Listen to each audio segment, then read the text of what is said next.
지혜롭다는 표현이 나오죠. 우리는 지혜롭다는 표현보다는 똑똑하다는 표현을 일상에서는 많이 쓰죠. 그 사람 참 똑똑해, 이런 표현들 쓰죠. 이 똑똑한 사람이 세상을 살아가는 데는 유리하죠. 그때그때 상황을 잘 판단하고 결정을 잘 해야 더 많은 이익을 남길 수 있잖아요. 그래서 세상을 살아가는 데는 똑똑함이 필요합니다. 세상에서 똑똑하다고 인정받는 사람들이 교회 안에서도 똑똑하다고 인정받는 경우가 많죠. 그러지 않아요? 교회도 사람들이 모여 있는 곳이고 사람들이 모여서 발생하는 문제들이 존재하고 그 문제를 해결해 가는 데 있어서는 똑똑한 사람들이 필요할 때가 있죠. 똑똑한 사람들이 좋은 해결책을 내놓잖아요. 우리가 혼자서만 결정하는 것이 아니라 여러 사람이 모여서 함께 결정을 내리는 것도 혼자만의 지혜가 아니라 여러 사람의 지혜를 모으면 더 좋은 지혜가 나오니까 그러는 거 아니에요? 그래서 똑똑한 결정을 내려야 할 때가 있죠. 근데 본문은 좀 반대의 말씀을 하고 있는 거죠. 18절에요. 너희 중에 누구든지 이 세상에서 지혜 있는 줄로 생각하거든 어리석은 자가 되라. 그리하여 지혜로운 자가 되리라. 세상에서 지혜롭다고 인정받는 사람이 하나님의 교회에 오면 자기 자신을 어리석은 자로 생각해야 된다 하는 말씀이죠. 이런 경우들이 있잖아요. 우리가 남자들은 경험해요. 군대를 갔어요. 군대를 가면 세상에서 아무리 똑똑한 사람이라도 군대 오면 처음에는 다 어리버리합니다. 서울대를 나왔든 뭘 했든지 간에 처음에 오면 다 이 어리숙해요. 그럴 수밖에 없지 않겠어요? 그러면 자기가 세상에서는 아무리 똑똑했다 할지라도 군대 오면 이 초짜의 자세로 초보자의 마음으로 뭐든지 새로 배우려고 해야 되죠. 그러지 않고 내가 그래도 어디 학교 다니다 왔는데 내가 그래도 얼만큼 똑똑한데 그러면 절대 적응할 수가 없습니다. 아무리 밖에서는 똑똑했을지라도 군대 오면 저 가장 기본부터 새로 배운다. 말투부터 새로 배워야 되거든요. 그런 마음으로 임해야 하는 거죠. 이런 관점에서 말씀을 이해해 보면 교회에 처음 왔어요. 그럼 세상에서 자기의 지위가 어떠했든지 학력이 어떠했든지 경험이 어떠했든지 간에 나는 아무것도 모르는 사람이다. 이런 마음의 자세로 하나님의 교회에서 배워야 한다. 이런 의미가 되죠. 상식적인 말씀이죠.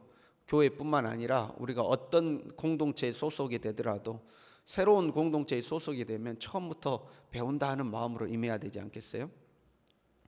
그러면 이제 신앙생활 좀 했어요. 3년 하고 5년 하고 10년 했어요.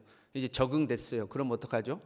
이제 모든 게 적응했으면 이제 내 지혜를 사용해서 예전에 똑똑했던 그 똑똑함으로 다시 이렇게 신앙생활 하면 되는 걸까요? 본문의 의미는 그것보다 더 깊은 의미를 가지고 있습니다. 처음으로 교회 왔으니까 네가 밖에서 얼마나 똑똑했든지 간에 그 똑똑한 척 하지 말고 초보자의 마음으로 열심히 배워야 된다. 이제 그런 의미보다 훨씬 깊은 의미가 있죠. 고린도전서 2장 13절에 이렇게 이미 말씀하셨어요. 사람의 지혜가 가르친 말로 아니하고 오직 성령께서 가르친 것으로 하니 영적인 일은 영적으로 분별하느니라. 사람의 지혜가 가르친 걸로 하지 않았다. 성령께서 가르치신 걸로 했다.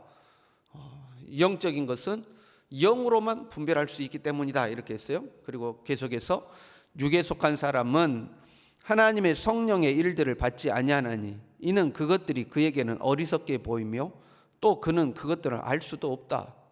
그가 아무리 세상에서 똑똑했다 할지라도 육에 속한 사람이라면 하나님의 영의 일을 분별을 못한다는 거예요. 알지도 못한다는 거예요. 그가 아무리 똑똑했다 할지라도 성령의 일을 알 수가 없다는 거죠. 그리고요, 하나님의 어리석은 것이 사람의 지혜로운 것보다 훨씬 지혜롭다. 근데 네가 아무리 지혜롭고 똑똑하다 할지라도 하나님이 하시는 일을 영으로 하지 않으면 알 수도 없고 깨달을 수도 없고 네가 보기에는 미련해 보이는 거예요. 그러나 그것이 하나님의 일이 훨씬 지혜롭다 하는 거죠. 교회는 예수님이 머리가 되시는 공동체죠.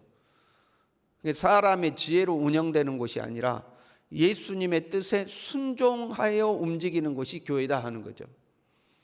그런데 사람의 지혜로는 그 주님의 뜻을 알 수가 없다는 거예요. 성령으로 하지 아니하고는 하나님의 뜻을 알 수가 없다는 거죠. 그러니까 네가 아무리 세상에서 똑똑했다 할지라도 교회에서 그 똑똑함으로 교회를 이렇게 움직이고 저렇게 움직이려고 해서는 안 된다는 거예요. 교회는 예수님이 머리 대시니 그 예수님의 뜻이 무엇인가를 찾아야 한다는 거죠. 그리고 그 주님의 뜻을 알기 위해서는 성령의 사람이 되어야 한다 하는 거죠. 성령으로 하지 아니하고는 하나님의 뜻을 알 수가 없다 하는 거죠. 어리석은 자가 되라 하는 의미는 내 지혜로는 하나님의 뜻을 알 수 없음을 인정하라 하는 거죠. 그 하나님의 뜻을 아는 데 있어서 나는 어리석은 자다. 내가 학력이 어떻든 간에, 경력이 어떻든 간에, 세상의 지위가 어떻든 간에 내가 하나님의 뜻을 알아감에 있어서는 나는 연약한 자다. 내 힘으로는 하나님의 뜻을 알 수 없다. 하나님의 뜻 앞에 나는 어리석은 자다. 그걸 인정하라는 거죠. 하나님의 뜻은 똑똑한 것으로 알아내는 것이 아니라 성령의 인도가 있어야 알 수 있는 거죠. 그래서 우리는 항상 깨어 있어야 하고 기도해야 하고 하나님의 음성에 귀를 기울여야 하는 거죠. 우리가 이제 교회에서 이 교회를 어떤 문제를 결정하고 이끌어가는 것도 마찬가지예요. 모여서 우리가 보통 회의를 하잖아요. 교회 어떤 문제를 결정하려면 당회가 모이고 재직회가 모이고 부서에서 모여서 회의를 하고 그러잖아요. 그 회의를 하는 것도 마찬가지예요. 왜 회의를 하는가? 공동체가 하나님의 뜻을 찾아가는 겁니다. 한 개인이 하나님의 뜻을 묻는 것도 있을 수 있겠지만 공동체가 하나님의 뜻을 함께 확인해 가는 거죠. 근본적으로 하면 그 회의에 참석하는 모든 사람이 하나님 앞에 깨어 있어야 되고 하나님의 뜻을 구할 수 있어야 되고 하나님의 인도를 받을 수 있어야 되죠. 그걸 전제로 모여서 회의를 하는 겁니다. 그러지 아니하고 사람의 똑똑함으로 회의를 하면 내 말이 맞니? 네 말이 맞니? 내 생각이 옳니? 네 생각이 옳니? 하고 거기에 다툼이 생기고 분쟁이 생기게 돼 있죠. 사실 하나님의 뜻을 묻고 그 뜻을 확인하는 과정이거든요. 그래서 교회에서 중직을 맡을수록 영의 사람이 되어야 됩니다. 중직을 맡을수록 결정해야 될 일들이 많이 생기잖아요. 그러니까 중직을 맡을수록 하나님 앞에 깨어 있어야 되고 기도해야 되고 성령의 인도에 예민하게 반응할 수 있어야 되고 중직을 맡을수록 영의 사람이 되어야 하는 거죠. 계속해서 18절에요. 아무도 자신을 속이지 말라 이렇게 되어 있어요. 자기 스스로 지혜롭다고 생각하지 말라 하는 거죠. 네 스스로가 네 자신이 지혜롭다고 생각하지 말라 하는 거예요. 세상에서 성공했다고 또는 사람들이 너를 지혜롭다고 칭찬한다고 네 자신 스스로도 하나님 앞에 나는 지혜로운 사람이야 라고 착각하지 말라는 거죠. 이런 경우는 있을 수 있겠죠. 내가 하나님께 기도했어요. 하나님의 뜻을 구했어요. 그래서 하나님의 인도를 받았어요. 하나님의 인도대로 뭔가를 결정했어요. 그랬더니 사람들이 그거 참 잘했다고 칭찬했어요. 그런 경우는 칭찬을 받아도 괜찮죠. 칭찬을 받아 마땅하죠. 그런데 기도도 하지 않아요. 성령의 인도가 무엇인지 알지도 못해요. 중요한 문제를 놓고 하나님의 뜻을 구하지도 않았어요. 즉흥적으로 자신의 똑똑함을 통해서 일반적으로 세상에서 똑똑하다고 말하는 그 똑똑함을 통해서 사람들을 설득하고 합리적인 결과를 도출해냈어요. 그걸로 이제 사람들을 설득해 가는 거죠. 그걸 지혜라고 스스로 생각하면 안 된다 이 말이죠. 그걸 가지고 스스로 나는 똑똑해, 나는 지혜로워 하고 스스로 속이지 말라는 거죠. 교회는 성령의 인도 속에서 하나님의 뜻을 찾고 그 하나님의 뜻에 순종하는 공동체이기 때문에 그렇죠. 내 똑똑함으로 뭔가 합리적인 결과를 만들어내는 것이 아니라 하나님의 뜻이 무엇인가를 묻고 그 하나님의 뜻대로 결정해 가는 거죠. 그래서 우리는요, 어떤 문제에 직면하든지 간에 주님이 원하시는 것이 무엇입니까? 라고 이 순간순간 물어가는 이게 몸에 배야 되죠. 어떤 문제를 결정하기 전에 우리가 오랜 시간 기도하고 숙고할 수 있는 그런 시간이 주어지는 문제가 있는가 하면 살면서 즉각 나에게 부딪혀 와서 내가 즉각 결정해야 되는 순간들도 있잖아요. 그때마다 내 마음속에 이 습관적으로 또는 본능적으로 주님의 뜻을 묻는 이 훈련이 되어야 되죠. 의지적으로 노력을 해야 돼. 어떤 문제를 있어더라도 주님 제가 어떻게 해야 됩니까? 주님이 원하시는 것은 무엇입니까? 하고 묻는 습관이 되어야 되죠. 그렇게 해서 주님의 인도를 이제 받아가는 거죠. 사람이요 남에게 속으면요 그 깨닫고 빠져나옵니다. 아, 내가 그 사람한테 속았구나. 아이, 그 사람이 나를 속였네 하고 빠져나오죠. 그런데 자기가 자기를 속이면 쉽게 빠져나오지 못합니다. 내가 내 자신을 속이고 있어요. 그럼 누군가가 너 그거 잘못된 거야. 네 잘못 생각하고 있어. 그러면 불쾌하게 생각하죠. 화를 내죠. 내가 뭘 잘못했는데. 왜 자기 스스로를 똑똑하다고 생각하고 있는데 남이 너 그거 아니야 라고 이야기하니까 그게 불쾌한 거죠. 자기가 자기를 속이면 빠져나오지를 못하는 거예요. 고린도 교인들에게 경고하고 있는 거예요. 자신을 속이지 말라.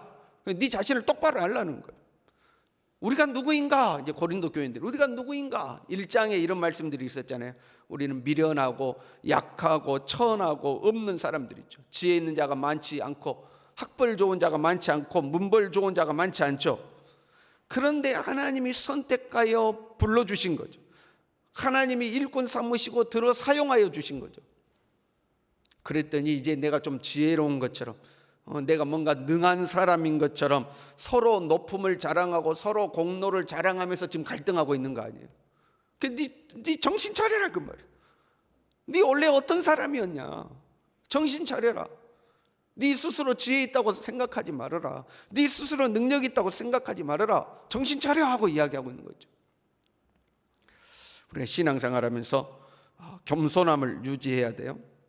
우리도 똑같은 거예요. 고린도 교회하고 신앙생활이 익숙해지고 내가 신앙에 연륜이 쌓여가고 직분을 맡고 이제 우리가 익숙해져 가는 거 아니에요?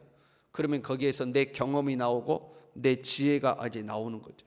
내 경험과 내 지혜로 할 수 있을 것 같은 그 마음이 우리 안에 생기는 거예요. 그걸 우리가 경계해야 하는 거죠. 하나님은 살아계신 하나님이잖아요. 살아계신 하나님이라는 것은 그때마다 하나님의 뜻이 있고 하나님의 계획이 있고 하나님의 인도가 있다는 거죠. 어떤 이렇게 고착화돼 버린 화석화되어 있는 정답이 있는 것이 아니라 살아있다는 것은 그 문제마다 그 사안마다 그 상황마다 살아있는 분의 그 생각이 있고 뜻이 있다는 것. 그래서 우리는 매번 하나님께 묻고 매번 하나님의 인도를 구하고 하나님이 원하시는 것이 무엇인가? 이 문제에 대해서는 하나님이 어떤 계획을 가지고 계시는가? 우리는 끊임없이 하나님 앞에 물을 수 있어야 되는 거죠. 저와 여러분이 그러한 하나님의 사람이 될 수 있기를 바랍니다. 그러한 성령의 사람이 될 수 있기를 바랍니다. 이 새벽에 기도하실 때도 주여 주님의 영으로 나를 충만하게 하셔서 나의 인간적 지혜가 아니라 내 안에서 나를 가르치시는 성령의 인도 속에 살게 하옵소서. 기도하는 저와 여러분 될 수 있기를 바랍니다. 기도하겠습니다.